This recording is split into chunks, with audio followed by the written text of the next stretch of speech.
এই যে ভাইরাল ধরো রাস্তায় উঠছে হ্যাঁ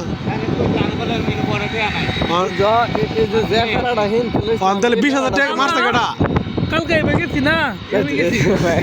বলে না মার্কেটে গেছি জিনিস কিনবার লাগে জুতার দাম চাইছে একবার এই জুতা চাইছে 400-500 টাকা আমি কইছি কি কইছি 300 টাকা দাম দেবো ঠিক আছে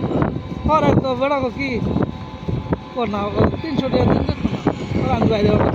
আমাকে ভাই গরিব টাকা দিতে পারলাম না করবো ভাই রয়ে যাই পরে মানুষ উপায় করছি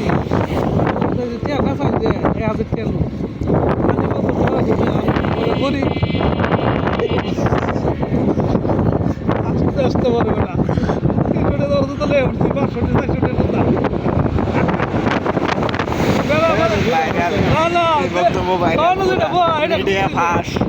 মানে মিডিয়া কোনো মিস্টেক করবে না এই বিনোদনটা পাওয়ার জন্য।